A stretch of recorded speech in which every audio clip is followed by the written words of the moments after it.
Good evening and welcome very, very much to Conversations, where I'm pleased to welcome to the program once again, for the second time now in the Conversations series, Mr. Charles Woods. And Mr. Woods is a Democratic candidate for the presidency of the United States here in the election year of 1992. And Charles Woods, once again, welcome very, very much to Conversations. Charles, not Mr. Okay, sorry. Charles likes to be called Charles. All right, Charles, welcome very, very much to the Conversation. I'm happy to be here. Okay, I wonder if we might, he's probably not as well known as he ought to be and is going to become, I would predict, but I wonder if maybe you could share a little bit of your own background, Charles. I know you come out of Alabama originally, but share a little of your own background, and then maybe we could move right along and get into some of these issues of substance that you are concerned with. Maybe give a little of your own background if you could, please.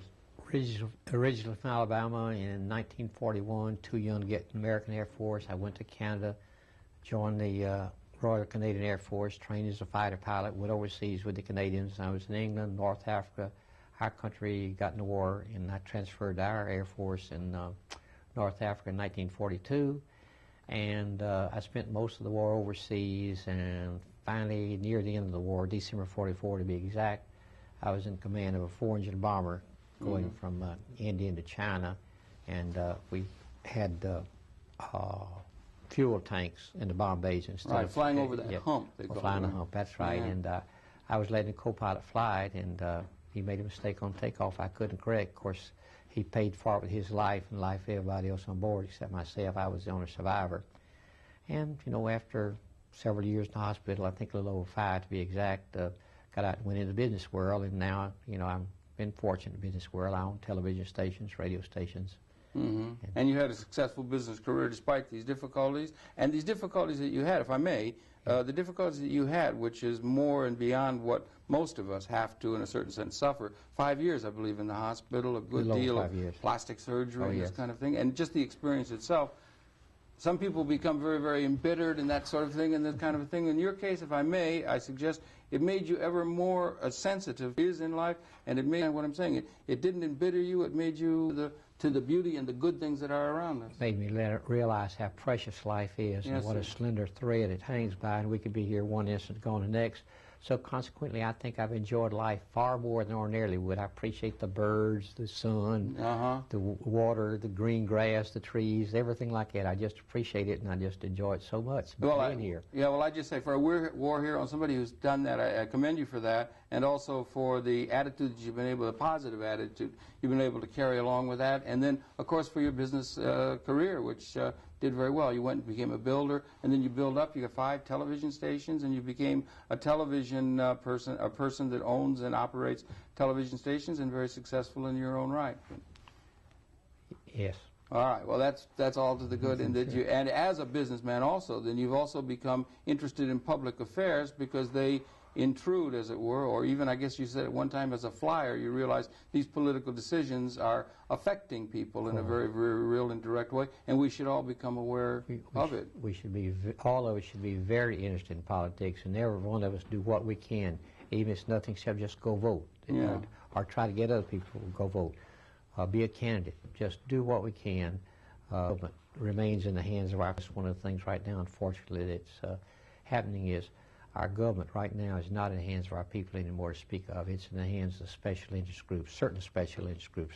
Yeah, it's in the if I may, in the interest, if I may, in the special interest groups of big money. Money is beginning to become the grand bazaar, as William Crider said in a recent piece, and Bill Moyers is understating. And the discontent is beginning to be in a base kind of way here in the United States. While we may have, in a certain sense, the shell of a political democracy, everyone can vote, we have very much of an economic plutocracy. That's for sure. Yes, sir. That's for sure. You take, for example, we have a nation whereby that most of us are aware that the rich are getting richer and the poor are getting poorer. But this was really brought home to me when about a month ago, the New York Times front page, they had an article, and they had gone back to 1977 through 89. They took 12 years, they adjusted for inflation, and the figures are amazing. After-tax income, 1% of the families of the United States had 60% of the total income gain during that 12-year period. 1% of the families. That's on top of all the advantages they had had coming into that period. Right, yes. exactly. Yeah. Now then, pre-tax gain, yeah. they had 77% of the pre-tax gain. Unconscionable. 1% of the population, I mean the families, yeah. cheapers. All right, now then, of the bottom 40%, they had lost income during that 12 years, mm-hmm. income gain, I should say. Very, very damaging as far as Washington is concerned and Washington politics is concerned, but it's because it just simply shows that the rich are getting richer and the poor are getting poorer yeah. because of our system of laws that over a period of time have been changed to favor the rich. Well, I wonder, this is something that seems to be coming, as you and I talk, and this election year 1992, seems to be coming to a crescendo, if that's the right term, in terms of there being a widespread sense of discontent and a sense of dis-ease about the situation. But you can remember back to Mr. Roosevelt's days and back in the days of the Great Depression and other times, there was a popular song, "The rich get rich and the poor get poorer," and there were songs, and over a longer haul the system has done this. It's tended to been to the advantage of those who have the wealth. It's been building up over a long period of time. It's a quantitative change, or is it a new qualitative change that we begin to see in terms of this disparity of wealth and influence yeah. and ultimately political power? Yeah. Of course, I was too young to have a first-hand knowledge of what went on, but from reading the history, prior to President Roosevelt taking over, we had a similar situation to what we have now, the rich people, you know, richer, and then this and another, then bankers and all like that controlling everything, yeah. Then the big crash, and then Roosevelt, he put in some changes. For mm-hmm. example, one of the things he did, he put in the graduate income tax, which basically said those who are best able to pay, they pay. That's been deteriorated down to where now the wealthy person, they can get away with millions of dollars of income tax liabilities through these various and sundry tax loopholes. Mm. So most of the laws, unfortunately, have been changed over a period of years to whereby they favor the wealthy. So we're getting back to a similar situation like we had in the Great Depression. Creating a vast amount of unemployed people, homeless people, people without adequate medical care, people without proper food. And we can't continue like this. We must have some decisive changes in Washington. These Band-Aid proposals that are being proposed right now by administration, in my opinion, they just won't get the job done. Yeah, the President Bush's ideas of forestalling paying your income tax, now you get it later, and there's nothing really that has any addresses structural problems right. that are part right. of the system, which have right. become part of it, and have led to right. this crisis, as it were, a moment of crisis in terms of the American organization, right. of American society. Right. The structural problem has been this: foreign aid giveaways, okay. billions and billions of dollars just given to some of these foreign countries. A lot of it's found its way in the pockets of the politicians. All right, all of the loss of jobs to foreign countries. You take then a Japanese, for example. Here, when President Bush went over there a few months ago, I think they said that they would increase their quota of American automobiles up to 24,000. I don't know what it was before that. It seems like it was 20, but I'm not sure at that point. Mm-hmm. All right, right now, the figures I saw the other day was we import 1,200,000 cars from them. Mm-hmm. Well, look at all the jobs that we give them that should be here jobs in the United States. So we must take some steps, equal trade agreements, protective tariffs, whatever, to whereby we protect American jobs. We've got to start thinking about our people here at home. That's one thing we've got to do. Also, we've got to change our tax structure back to whereby it favors the working people and gets away from favoring the rich, is what we've got now.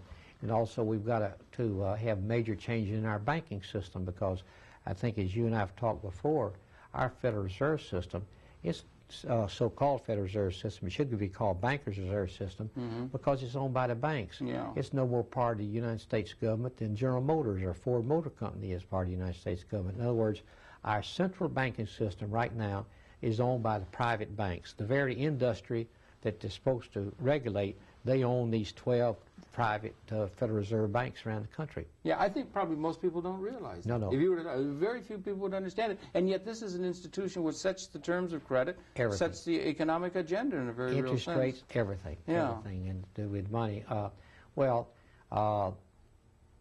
No, I would say it's probably the best kept secret in the world. I don't think one person out of 10,000 outside the banking community knows what I just told you a minute ago. More should. Well, everybody should, right, because if they realize what it was doing to them. For example, our Constitution put our central banking system in the hands of our central government, where it is in every major country in the world, see, with one minor exception. Now, with this in mind, in 1913, Congress, without the benefit of a constitutional amendment, which meant it was illegal to start with, because you cannot legally amend the Constitution unless you have a constitutional amendment approved by the voters, they turned this right over to the bankers. The bankers, they went out and, in the language of the farmer, they made hay. They divided the United States up into 12 districts. They incorporated a private, that means for profit, in each one of these districts. You can't own stock in it. I can't own stock in it. The only people that can, institutions, banks are the only ones that can own stock in this private bank. Like here in New York, you have the called Federal Reserve Bank of New York. It should be called a Bankers Reserve, because the Federal Reserve doesn't own it, see. The banks are in this district. They own the stock of this bank. Well, that would mean in a certain sense that we have a Congress and we have a political process that is supposed to represent the people. That would mean that the people as a whole, and the congressmen or the congresspeople representing the people, don't have a direct say over the terms by which the economy is going to operate. And yet that would be the major mandate that the government is supposed to be dealing with. We don't have any democratic control on that at all. None. In your view? I mean, or that's a fact. No, it's a fact. It should be known. No, they like to call themselves the independent Federal Reserve System. Well, what's independent about being owned by the very industry you're supposed to regulate? I mean, you know, they're not independent at all. Now, they are independent of any control from the voters, because they can tell us to go jump in the lake, see. But, no, they're not independent as such. But anyway, so, and as if their ability to restrict credit, lend money, at interest rates, which say in their friends said, if that's not bad enough, let me tell you this. And this gets really bad. Every major country in the world, when new currency is printed up, I'm not talking about replacement currency now for old bills and things like that. I'm talking about when new currency is printed up, that money is deposited in the treasury of that country, where it used to be in this country. Right now, our government printing presses print up something like over $10 billion of new currency each year. All right, if that money was deposited in our United States Treasury, where it should be, and would be if the central banking system was in our central government, where it was placed by our Constitution, then that would be $10 billion less taxes each year that would have to be paid by the people of the United States. Could you go through that once again, please? Yes, please? okay. Yeah, if it were placed in the, well, go ahead. All right, I'll go back. The government printing office, which is Bureau of Printing and Engraving, which is part of the United States Treasury, they print up money. All right. If they did... This is new money that's going to be added into the economy, right? All right. Right now, they print up over $10 billion a year of new money. I'll say. All right. If they did what's done in every country in the world except ours, they would deposit that money into our Treasury, which would mean that $10 billion would be used to pay the bills of the Treasury with, which would be $10 billion less money, taxes, less income taxes, that we'd need to get out of the taxpayers of the United States. Because if they don't put it in there, we're going to get it by taxing the people to put it into the Treasury. Exactly. Interesting. Yeah.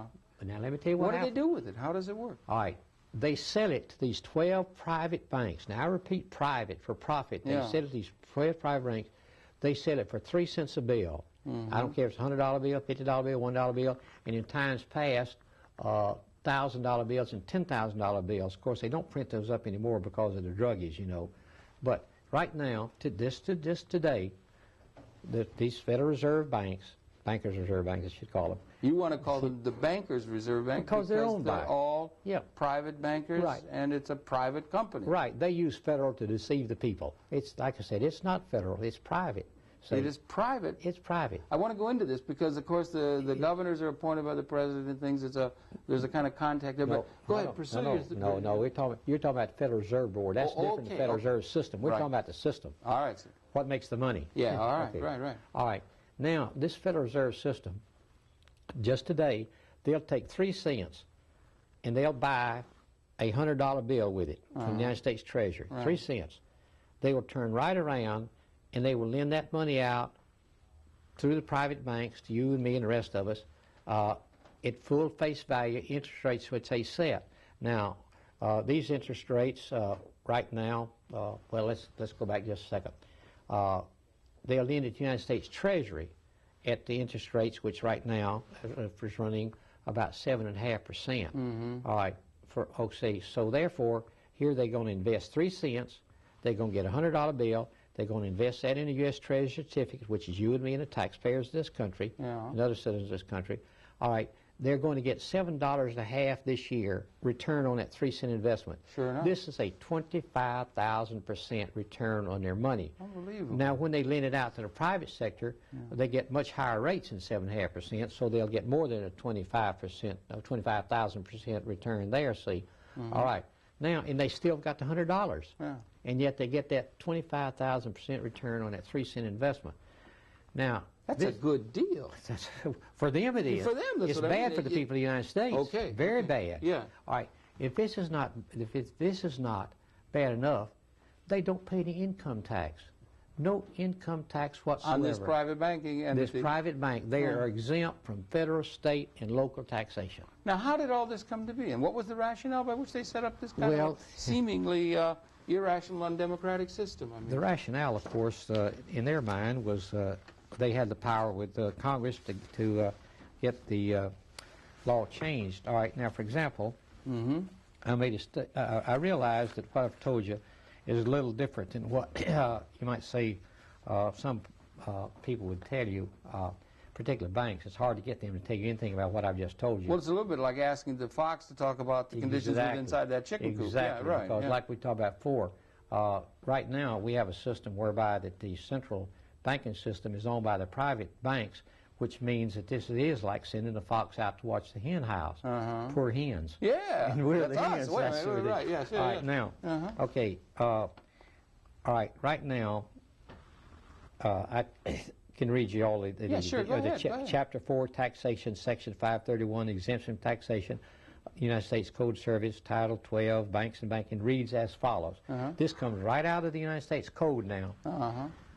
Federal Reserve banks, that's these 12 private banks, including the capital stock and surplus therein, and income derived therefrom, shall be exempt from federal, state, and local taxation except taxes upon real estate.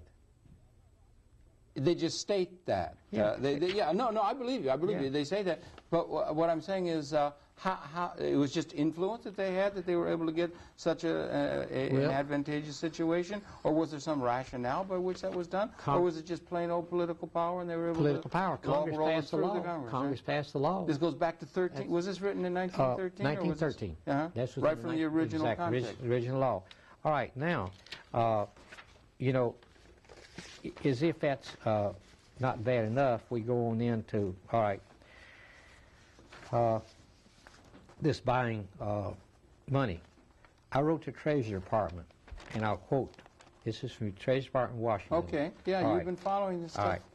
Thank goodness, The Treasury charges the Federal Reserve System, in other words, here again, he's 3 cents for each piece of currency we give them to distribute. Give them to distribute. For all intents and purposes, that is the printing cost to the taxpayer. Yeah, well, that 3 cents they're talking about. That's right. That's the cost to the taxpayer. Yeah. So therefore, you know, United States Treasury, they verify just what I told you. Yeah. Right. Now then, the United States Department of Commerce, I kept writing letters. You're detailing here, if I may, just to sort of put this in context, you're detailing what sounds like a gigantic, it's an overworked term, rip-off of the American people. And it has tremendous implications. It's the biggest rip-off that's ever occurred in the history of mankind, and virtually nobody does anything about it. For example, we have antitrust laws in this country. Yes. If some filling station operator gets together with his competitor across the street and fixes the price of gasoline, and the United States Justice Department finds out about it, they'll throw him underneath the jail. That's right. Yet, if a major bank, and this happened last week, if a major bank raises or lowers interest rates, chemical lowered theirs a quarter point, that's right, within minutes, in fact, I'd like to know how to do it that fast, within minutes, over 12,000 other commercial banks in the United States follow suit. Not one ever doesn't follow suit. They all follow suit within minutes. Sounds a little like a cartel. I tell you, worse than that. Yeah. And the Justice Department sits there and never opens their mouth. It's the biggest antitrust violation in history, and they just let it go by. They don't open their mouth. Year after year after year, we just accept it, and we accept it, and it doesn't come up, and it isn't brought out, and it isn't demonstrated. And last year there were 8 changes in our interest rate, if I remember correctly. 8 times this happened last year. Justice Department sits there and says nothing. They all just work in cahoots, as it were, in a certain sense. Hand in hand. All right, now, but still, see, it took me years to document what I'm telling you right now, you know, from the Treasury Department and these other places. Incidentally, the Treasury Department, they answer me quickly. Federal Reserve, no. I'd write the Federal Reserve a letter, and I'd say, how much do you pay for currency? I'd get back a 2-page letter, and they wouldn't answer the question. I'd write them back and say, please answer me the simple question, how much do you pay for currency that you get from the United States Print Office? Silence. Finally, some guy in a Federal Reserve Bank in Atlanta, Georgia, in fact, he must have been new, it hadn't been briefed very well. This is Federal Reserve, in fact, I don't know if he still got his job. He wrote me in Federal Reserve Bank, Atlanta, and then he said, the Federal Reserve now reimburses the Bureau of Printing and Engraving, printing 3 cents per bill for each, to cover the cost of printing and labor. All right. Per bill, 3 cents per bill. Second, and he goes on and lets the whole cat out of the bag. Second, it is responsibility of the Federal Reserve System in the notes, that's the money, we circulate at 100% or more of face value. He admits they buy it for 3 cents. He admits they circulate it at 100% or more of face value. Right there. Right there. Oh, yeah. They don't deny it, see. All right, now then. And it just goes on year after year after year, and it's been going on year after year after year. All right. And then, of course, then I could never get the Federal Reserve to answer me, but a man over in the United States Department of Commerce, he did. He said, the 12 Federal Reserve district banks are private corporations owned by the member banks. Just what I told you a minute ago. Yeah, right. They're a private entity. You would like to call it the private banking in reserve. Or that's right. Okay. So that's the way it is right now. And so this is one of the reasons why that we've had such high interest rates in this country, sometimes going up as high as 21.5%, 22.5%, something like that. 21, I think, was the highest prime rate I remember. I wonder if we could go through this to revert, because you got the Federal Reserve Bank, you got the Federal Reserve System. Maybe you could spell that out a little bit, the relationship between that, because we have Mr. Greenspan now, we have Paul Volcker, and we do have this quasi relationship. We have this private entity, then we have the Federal appointment, the Federal Reserve. Maybe you could spell that, because this is an important question. It's particularly important in terms of your presidential campaign, because as far as I know, you're the only person who is really delving into this incredibly important question, which sets the terms by which money and interest and business is conducted in this economy. And it affects all the general citizens. Exactly. So maybe you could spell it out a little more. Of course, see, I'm a businessman. I think like a businessman. I act like a businessman. I'm not a politician. So probably that's one of the reasons some of these other candidates who are politicians, they don't know what I'm talking about here because they're not out in the business world. And particularly being up in the business world whereby that I operate, where millions of dollars go back and forth, you know, like in the television stations and all like that. All right, but anyway, now then, we've been talking about the Federal Reserve System. Now we'll go to the Federal Reserve Board. The Federal Reserve Board is a board, and those people are employees of the government. There's 7 of those members. And frankly, I think the Federal Reserve bankers, these private, I think they do this to delude the people that they've got some kind of control. All right, but the Federal Reserve Board, they sit there, the 7 members, and they have what's called an open market committee. The open market committee is one that acts and sets interest rates and loan reserve requirements and money supplies and all these things. Incredibly important issues. Tremendously important. Now, the 12, they call them governors, but they're actually presidents of these 12 private corporations. They come to Washington and they sit there with these 7 members of the Federal Reserve Board. Yeah, on occasion, or what? Oh, yes, they have regularly, regular weekly meeting, monthly, or? I don't know. I think I don't know if they meet on call or once a month. Yeah, I really don't know that. Yeah. Okay, but now one thing they do is this: is that their meetings are secret. Secret. All right. Used to be for something like 7 years. I think they wanted to avoid being sued or something like that. But there was a kind of a outcry on that. So now they keep their meetings secret for 90 days. But during that 90 days, the people that are in the know, they can make hay while the sun shines, because if you knew that interest rates were going to go up or down, or that money was going to be tightened, you'd know pretty well how the stock market was going to go, and futures and this, and the commodities market. You can make a lot of money. William Grider wrote a book called The Secrets of the Temple. Exactly. Yeah, exactly. How the Federal Reserve Board, or the Federal Reserve, runs the country. He was right. And most, 99.9% of the people in this country probably have no knowledge or understanding of the importance of that. Mr. Grider knew what he was talking about. Yes. He's first, in my opinion, is a brilliant man. He was 40 years, I believe, in Washington with the Washington Post. Many years, yeah. He saw what was going on. And when he saw what was going on, he wrote a book about it. And his book is true. Yeah. I mean, he just called a spade a spade. He just, went right through. Okay. Now then, but let me go back to this open market committee. Only 5 of those members of these 12 governors actually vote in any one meeting. Now, the New York Reserve governor here, he's all over a reserve board. New York being so important. Open market committee board, open market committee. That's right. The others stayed around, but the others stayed. Yeah. So with this in mind, they said interest rates, loan reserve requirements, those things. To me, it's just a very, very big situation when you let the private banks who make high interest, make money off of high interest and other things, let them sit there and vote. Look at they have an interest in having high interest rates. That's how they make money. Certainly. And certainly they have many of the institutionalized and old money constituents in long-term bonds. They want those rates high. They have an interest in maintaining high interest rates. You're absolutely And if we have high interest rates in our economy, that's going to have profound effects on the terms of business. And there are profound effects upon the general citizenry. That's exactly right. Yeah. That president, governor of one of those private banks, let me show you what a conflict of interest he's got. Conflict of interest, all right. Yeah, he's sitting there. If he votes to lower interest rates, that'll help the people. If he votes to raise interest rates, then his bank will make a lot more profits. He'll get pats on the back, a better golden parachute when he retires, and maybe a bonus or something like that, see? Yeah, they're probably doing really well. For themselves. For themselves, those see?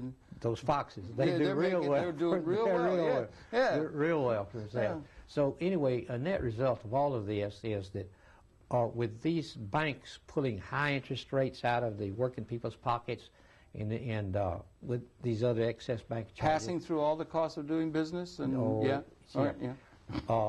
Harold, I'm glad you mentioned that, because there's certain costs that's built into everything you buy. I don't care whether it's a quart of milk or an automobile. Labor costs are built into it. Health costs are built into it. Interest rates costs are built into it. Energy costs are built into it. As you know, the consumer always pays. And that interest rate cost is an incredibly important factor. Incredibly important. So what it's done is, unfortunately, right now, all of this put together with the people, with the giveaways to the foreign countries, letting other countries have our jobs instead of keeping our jobs in our country. These banks making a field day with all of the money that they make and not paying income tax on it. It's just bringing our country down economically. I mean, we're just, every day the roads are going down, down, down. We're creating a vast army of unemployed people. Don't have adequate air, and people don't have adequate food. Oh, yeah. And it's building to a crescendo of mass support, popular support, discontent with the contents or the conditions in this country. It's being seen in the campaigns of many, many people. Yourself, Jerry Brown, Mr. Buchanan, Mr. Perot's coming in. But I want to come back to those. But I want to follow through on this, if I may, with this Federal Reserve business, if I may. You've also said in some of your literature that some of the things that could happen if there were reforms of that Federal Reserve, and some of the assets that are contained within that Federal Reserve system, if they could be adequately utilized could have a profound effect as far as our deficit is concerned, and it could have profound effects in terms of the economy. And this is, again, underscoring the fact, punctuating the fact, we should say, perhaps, is that we, the people, have no democratic control over these conditions by which business is to be conducted.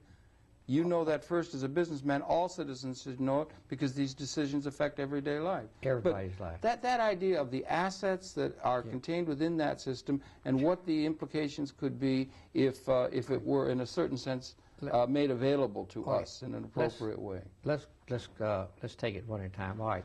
If a president of the United States understood the banking system and wanted to correct it, in other you don't words, think they do? They must know. Or, well, I don't know if they do or not. If they do, they'd never mention it. Okay. Okay. It should be mentioned. Yeah, it should be shouted out. I think John F. Kennedy was one of the last modern presidents who understood how it worked, and you know, he was able to twist the arm, so to speak, of the Federal Reserve System.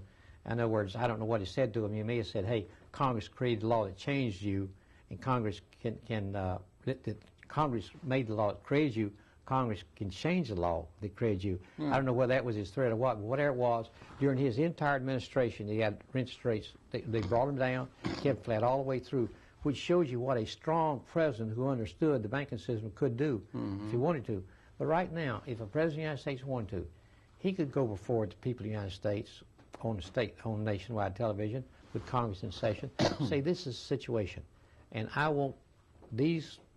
Talking about Congress, I want them to pass a law that will put our central banking system back in the hands of our central government where it was placed by our Constitution. Giving us some democratic control over this where issue. you, the electorate, you will have some control. If the rascals up here don't do right, you vote them out. Yeah. You've got also, the Federal Reserve Board, they'll jack up interest rates. They'll say we're fighting inflation. Well, they always will say that, won't they? The money supply has to match production. Right. We got to jack up fighting inflation. Yeah. What happens? Immediately, people slow down their buying. Some businesses go bankrupt. People are let out of work. They have to go on unemployment compensation or other welfare benefits, food stamps, this thing, and they become a drain on the government. See, all right. Now, to me, I say this is, listen, let's keep a strong economy, and the way to keep a strong economy is with low interest rates and ample money supply. Then we can, once we have a strong economy with full employment, then we can worry about inflation, because if a man's got a job, he can cope with, he or she, as the case may be, I should say, if a person's got a job, they can cope with the rising prices. You take a person's job away from them, they can cope with virtually nothing. So this business of the Federal Reserve raising the interest rates, I mean, it's very devastating to people and very devastating to our economy. See, but back to what a president could do. So what would happen if the president and got Congress to vote to simply do nothing in the world except put our central banking system back in the hands of our central government, where it's placed by our Constitution? The Congress is then going to have a major responsibility over this major issue, which they've advocated. Exactly. Yeah. Now then, what would happen?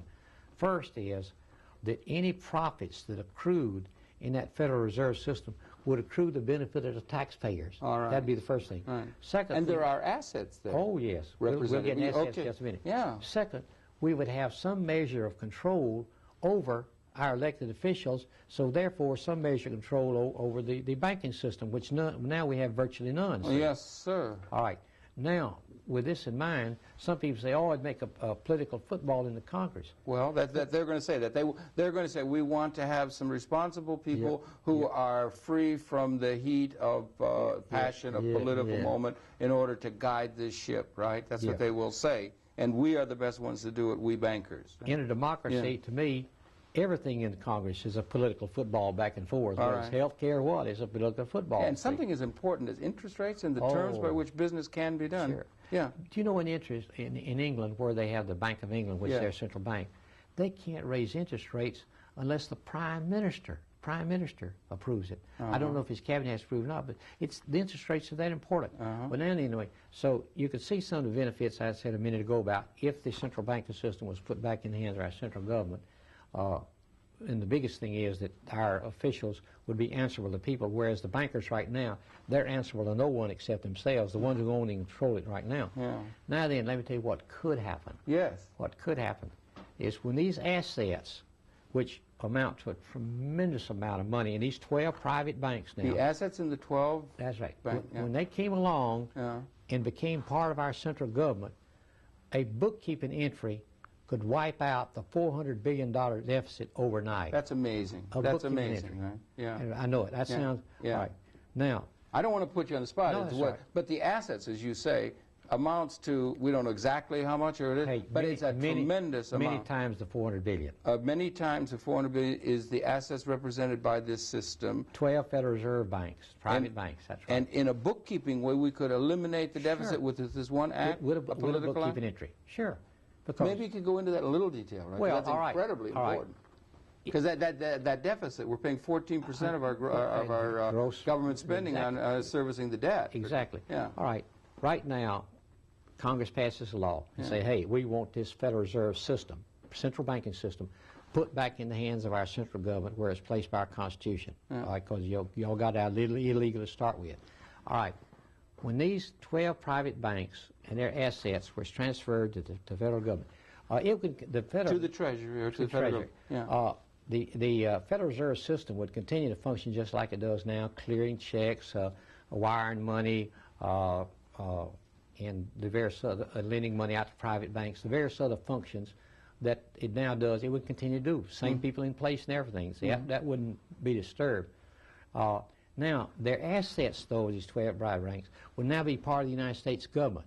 And when they're part of the United States government, with all those liquid assets, those 12 private banks, they could just simply overnight, with a bookkeeping entry, wipe out our $400 billion federal deficit. These liquid assets, what are these liquid assets? Could you go into that in a little more detail? The money that these 12 banks have been making over a period of years, primarily from the working people of this country with their high interest rates and everything they've been charging. That's where those profits are, and they've never paid any income tax on them, and so they're in those 12 private banks. There's hundreds of billions of dollars in there. And what are they there for? What is the rationale? What are they there for? What is their purpose? What are they serving? What is this? Because it could be in the order of multi-billion dollars that are involved. Exactly. And what is the purpose of their? Okay, right now. Is it an insurance or what is it? Well, no. No. When you say no. Right now, these private banks around the country, they can borrow tremendous amounts of money from the Federal Reserve System at a very low interest rates. Yeah. See, right now, I think the federal discount rate is something like about 3 3/4%. Isn't that what they just brought down a quarter? I believe it is. Yeah. Okay. Yeah. All right. They can borrow money that. So therefore, the more money that's in that Federal Reserve System, those 12 private banks, as far as the private banks are concerned, the better likely it goes. They can borrow more money to lend out to the people and lend out to foreign countries and that sort of thing. See? So that money that's in there now, we could take a portion of that and wipe out the federal deficit overnight. But now, are you going to lose, if you do that, if I may, and I'm just asking as a layman now, and I'm not a businessman as yourself, but if you were to do that, are you going to lose that window that they can go to in order to stay them over loan? No, because you got Do you understand what I'm saying? Yeah, because you got plenty of money there that's still left besides the $400 billion. Oh, no. In fact, a lot of banks don't even borrow money from the Federal Reserve System. Say, and also banks, they can. There's other places they can borrow money if need be, but no. In fact, other banks in other countries would be happy to lend money to the private banks. In order to pursue this as a presidential candidate, or it could be brought up the issue could be brought up, Mr. Gonzalez, or somebody could bring this up within the Congress. Certainly. You would have to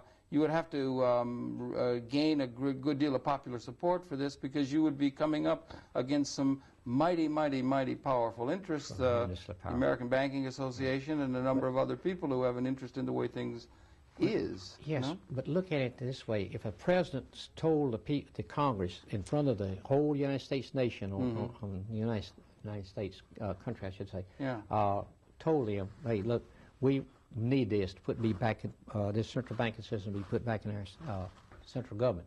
They told him that. Then, when the congressmen out there, now sure, a lot of them are being paid off by the banks through the lobbyists and all like that. Right. All right. If they went back home and they didn't vote for that bill, I'd hate to be in their shoes come next election. So. Well, if this idea, now this is an idea, it's a major idea, because it affects all the terms of trade and business and industry and all of the citizenry, and it's virtually unspoken in terms of the public dialogue in the United States. If this were harnessed to to the mass discontent that there is obvious now. The series Bill Moyers is doing on public television, the report of the Philadelphia Inquirer, which shows that there's something fundamentally wrong within this country, and there's a wide populist discontent with the way things are in this country. Extremely if wide. it could be tied as an issue to one of the major contributing factors to the inequality that exists, the economic concentration of power, the cutting out of the mass of the people from access to a decent standard of living, that this is one major contributor to that. That's a powerful political issue that ought to be included within the political dialogue and seems to go unnoticed except by you, if I may say so. Well, to me, it's a major factor in the deterioration of our economy. Yeah, all right. The major factor, see, high interest rates, you know, they price products out of our hands of our people. And certainly, to me, it should be the major factor. Now, I think it will be. If I was making a prediction, I would say that next year, after elections are over and all, that the Federal Reserve System would be the hottest news item in the country. You think it's going to finally come to the consciousness, enough people are beginning to find out about it. People are going to realize that. We've been on television many times telling people, other people, like you said, Bill Moyers, William Grider, public television, they're beginning to bring it out. And so, and it's there. The facts are there. Well, it's coming out again in that there is this mass discontent, which is coming to us, you know, unprecedented. I think almost at least since the 30s. I think perhaps since the Depression. There's a deep-seated sense of disquietude with the way things are, and there's a sense that that there's something fundamentally and structurally wrong. Exactly. This is one of the things that could address that. I wonder, as a presidential candidate, again, you were talking on other issues. This is a major one and one that ought to be brought up.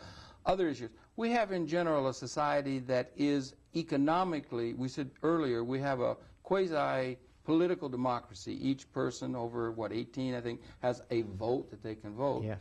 50% of the people don't even vote now in presidential elections. It keeps dropping. 7% voted in our primary here in New York City, or New York State. Less and less interest in the political process because they feel outside of that, and that it's all becoming, as Mr. Grider showed in his piece the other day, it's all becoming, the business of America is all becoming the purview of a few elite people at the top that have control of and ownership of the wealth that is running this economy, and vast numbers of people feel outside of it. That's a general proposition that we're in that situation in an unprecedented way. You're absolutely right. Let me tell you a recent example of this. We have what's called a Federal Deposit Insurance Corporation. Yes. You've heard FDIC. Yes, sir. It was one of President Roosevelt's institutions that he advocated to start back in 1933. All right. Banks pay insurance premiums in the FDIC to pay off depositors if there's a bank failure, and I think they pay up to $100,000 per account, something like that. Okay. Now, with this in mind, you say, great, what's wrong with that?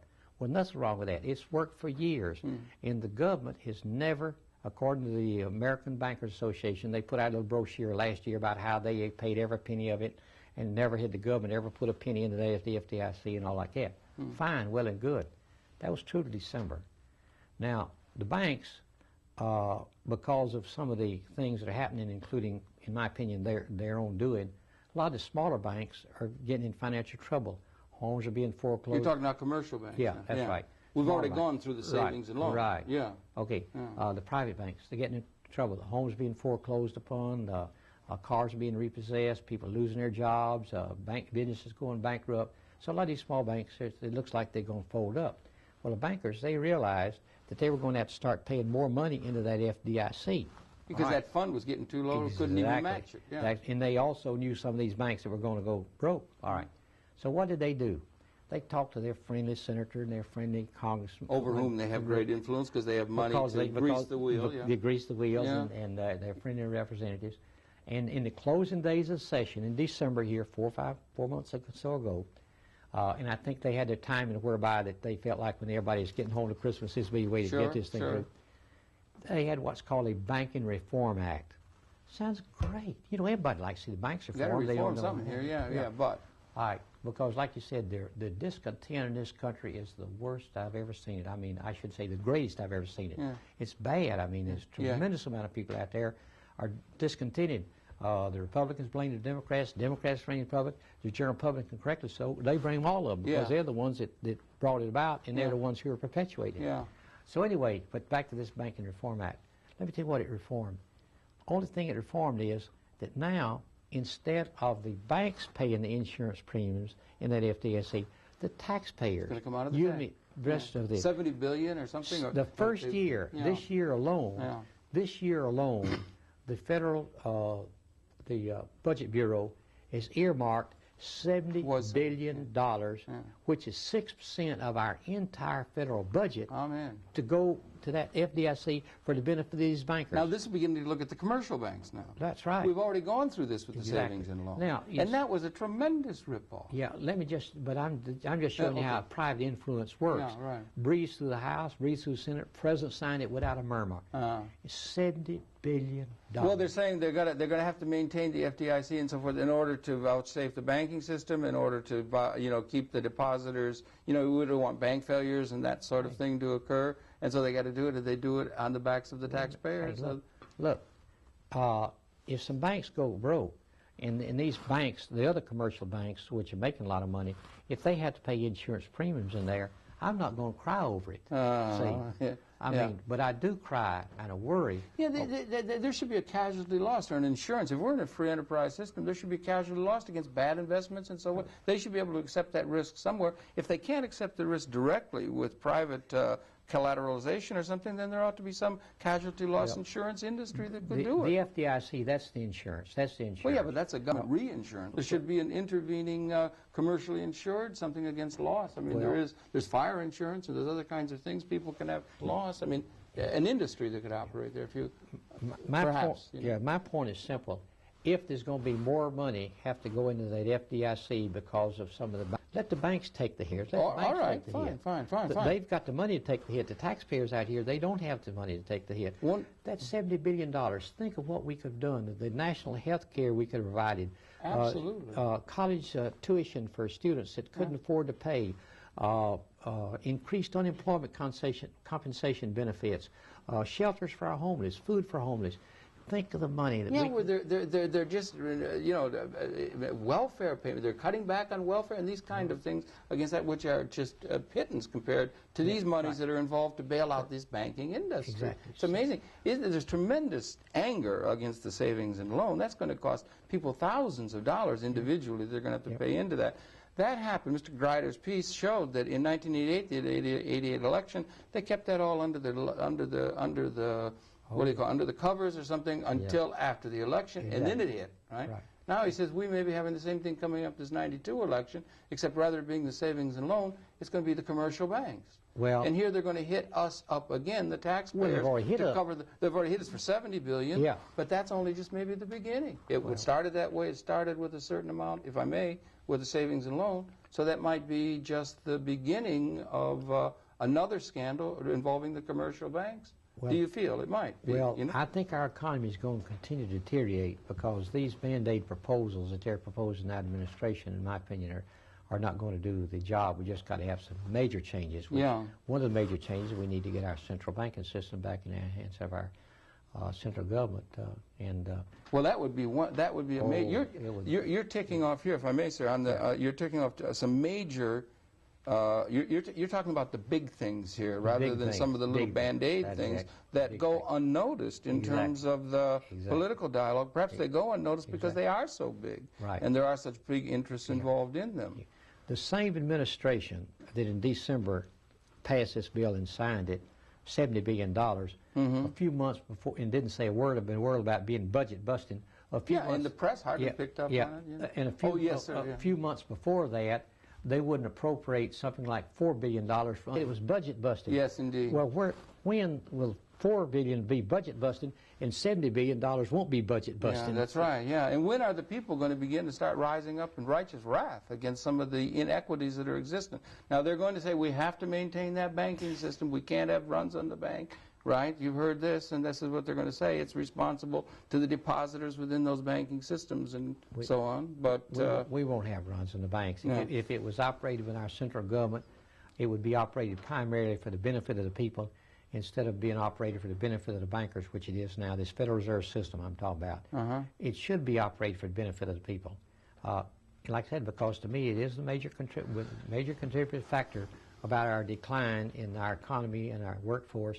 And you're absolutely right about one thing, about the discontent in this country with people with the government. It's a big, big factor. I mean, it's growing and growing every day. Yeah, it is growing, and it doesn't seem to be any of you put as you put these Band-Aid proposals that are put out for by the people. The Republican Democratic kind of approaches. They seem not to address those. You seem to. Those are two major things right there that you just touched upon. Then there's a whole series of positions that you take, which generally, if I may try to summarize, we don't have unlimited time, but in generally you think we need to have, Mr. Roosevelt used to talk about a New Deal. We need to have a reinvigoration of economic democracy as a social justice that is some public together, or it's going to fall apart in anarchy. This is or it threatens to do that. This is a general proposition that is the basis of your campaign, and there's a series of other things, progressive income tax and so forth. But in general, we need a mass-based support movement. Exactly. And this is why you're running for president. Yes. Try to inform people as much as I can. Now let's take health care, for example. Health care is built into the cost of everything, you know. Absolutely. Okay. Now, health care has skyrocketed in this country. First, there's a vast amount of people down here, millions, that don't have any health care at all. They get sick, they die, and that's unconscionable at all. Okay, now then there's a lot of people that had health care, but now then with the rise in insurance premiums to cover these skyrocketing health costs, they've lost any health insurance. So we've got millions of people out there that don't have any health protection to speak of whatsoever. Now, the only way that I know to contain health costs is to lower and contain them is a national health plan. And see, we're the only major country in the world outside of South Africa that does not have a national health plan for all of its citizens, including those who cannot afford to pay. The pass-through cost of that makes it very uncompetitive. Yeah. Well, to me, though, the defense of a person's health is just as important as defense of their life. And, you know, we spend billions of dollars a year on law enforcement, justifiably so, billions of dollars a year on military defense, protection of our life in the country, justifiably so. Per se, we spend virtually nothing on the health of people. Now then, if we had a national health plan, health costs could be lowered and contained. All right, then we wouldn't have the people having to pay a lot more for a quart of milk or a loaf of bread or for a car because the health costs being built in there. And let me give you another bad thing that's happening with these high health costs. The Japanese, I'm told, have a national health plan. All right, in our country we don't have. Therefore, we have something like about $700 built of health care costs built in every automobile we produce, which means the people in the United States, a lot of them, they don't buy that car because it's $700 more there. Right, sure. And when they don't buy that car, they don't have the jobs to build them. Also, the Japanese, with their national health plan, they have $7 of cost, I'm told, built in every car they produce. So around the world, not only automobiles, but everything else we produce, we're pricing ourselves out of the market with this excessive health cost built in there. And so we're losing jobs all over. General Motors having to close plants. General Motors puts out wonderful products, but when they try to sell them overseas, they're not competitive. Well, it might be just in a general sense. In a general sense, your proposition is that we need to address questions of social justice, and that there are things that can be done in the name of social justice. And you, as a businessman who has operated as a businessman, can see that these broader scale institution of these broader conditions which would create the social justice also makes the best business sense. So that it's a win-win thing as far as that is concerned. You know, and we're just getting real close here to the end. We're trying to, that's a general position that you take. Yes, you know, anything that helps the consumer purchasing power helps the government, helps the businessman, because that consumer, working people out there, what do? They buy houses and they buy cars and clothes and things like this with their money. When they do that, that creates jobs, and those jobs creates more jobs. Everybody benefits. The government benefits because they get more taxes. There's less unemployment compensation has to be paid, less welfare payments have to be paid.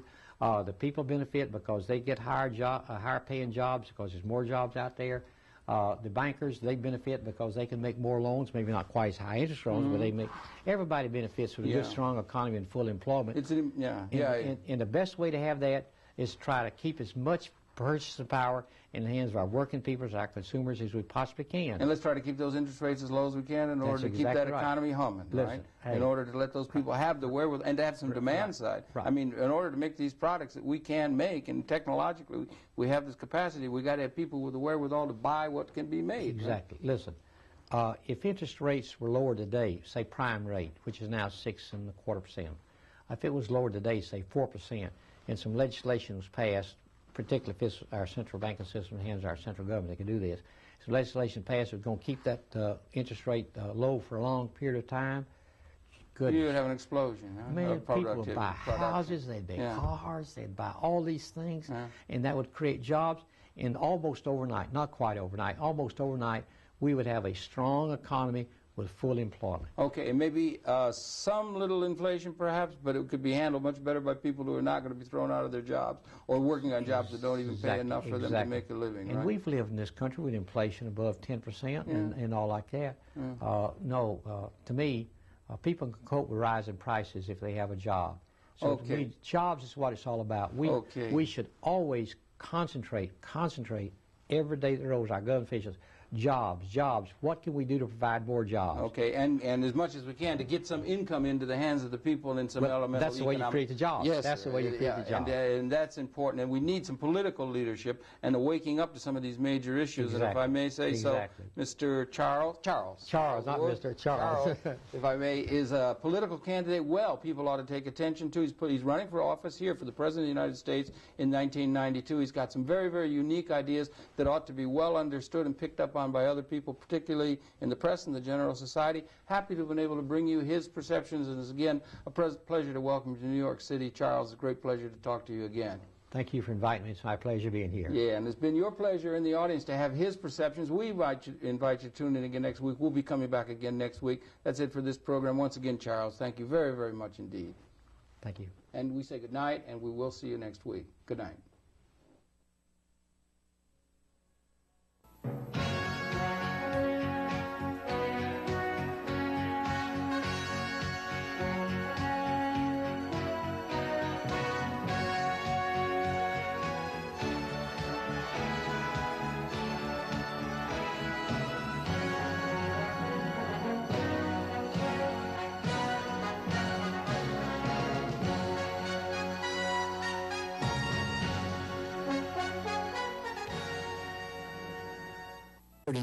Consumer purchasing power are high taxes on working people, foreign aid giveaways, imports of automobiles and other foreign products, excessively high medical costs, tax loopholes for the rich, high interest rates and other bank charges, wasteful government spending, maintaining military bases overseas.